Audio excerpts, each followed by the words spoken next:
Hey.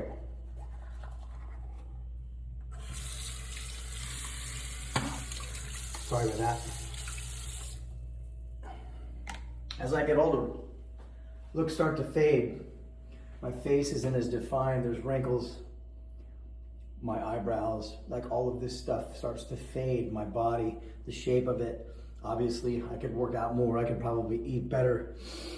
And as I get older, I'm 52 now. And, it's a different level of life, a different frequency, a different place, a different chapter. And as I get older, what's coming through for me is that, I don't have the same looks that I had, obviously. And it really helps me to practice acceptance of myself and of other people who aren't as physically fit or perfect or beautiful. I was, in my upcoming, raised in a small town. There's a lot of vanity, a lot of competition, right? And in the world in general, there's always vanity, there's always ego, there's always, fashion and looks, and all of that is so important. And as I get older and I'm not as young, and my appearance changes, it helps me go within till when I look in the mirror, I'm looking more about the eyes and the soul and the spirit and the story within, more so than the outside. When I start to see people in crowds, I'm looking at their energy, their personality, their posture, how they carry themselves, and empathize and sympathize with the pain that they're carrying, because I see it. I see their version of what I'm going through, and we're all doing the best that we can and showing up and smiling as much as possible as to not bring the energy of the room down with our face. And as we all get older, as we all go through this human experience with social media and vanity and appearances, we may overlook people that are right next to us who don't appear to have a lot or appear to be somebody that has something to offer. And we are missing out on some of the best stories. Going to retirement homes and sitting with the elderly and listening to their stories is better than a book. It's better than scrolling on social media. Connecting with people in real time and putting your hand on their arm or their shoulder, listening to them, really connecting from a soul level is really important these days. Even if it's your mom or your dad or your uncle or your sibling, if you can get along with them enough, but connection with real humans. I go to a program of recovery, and so we meet a lot. I have a tribe of people that are all humbled in life and trying to get better one day at a time. And I'm grateful for that community. If I didn't have that, I would isolate. I would be by myself in my room, and afraid to talk.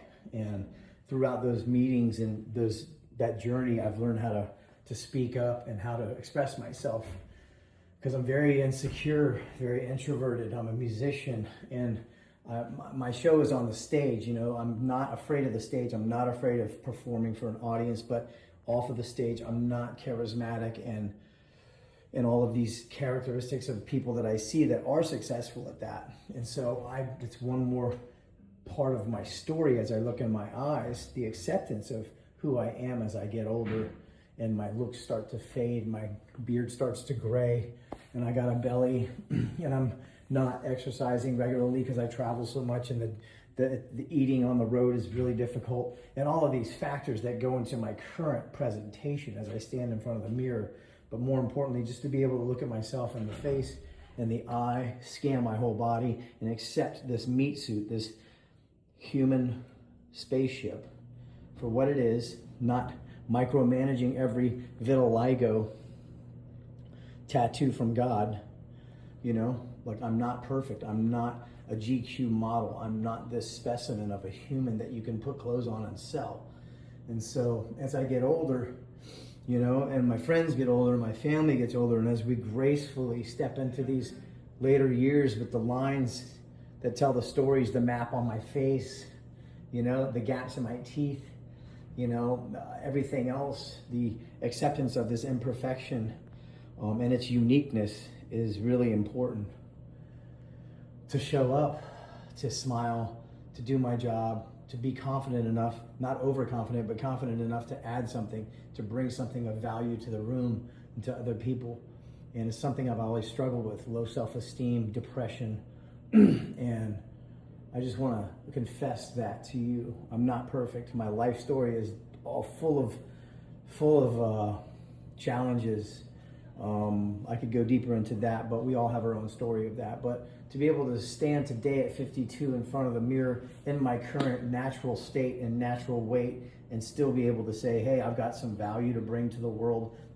I want to help some people out if I can, even if it's just one person, and live for somebody else instead of myself, one day at a time. That's growth, and I'm always here for growth.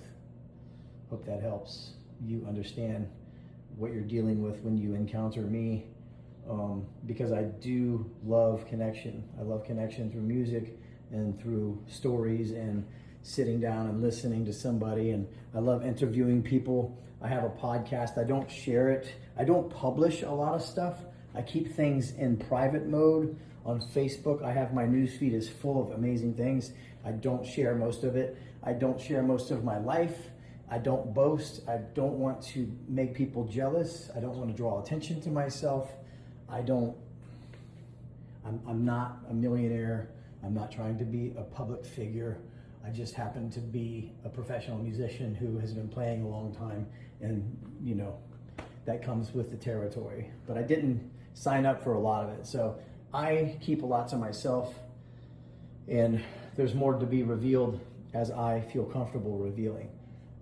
I've had some difficult times with family and people in business where we weren't a good fit, and some things happened.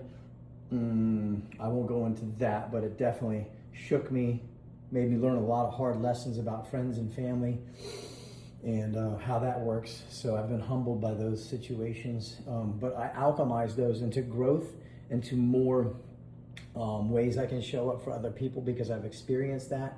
And a lot of people, I think, are dealing with betrayal and being screwed over or being gossiped about, or just haters in general, or jealous people who are trying to rise up from a poverty state.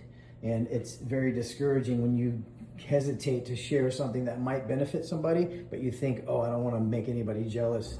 I don't want to share this. I don't want to try to appear like I'm trying to flex, because that's not who I want to be. That's all I got. Hope you're having a good day. Thanks for listening.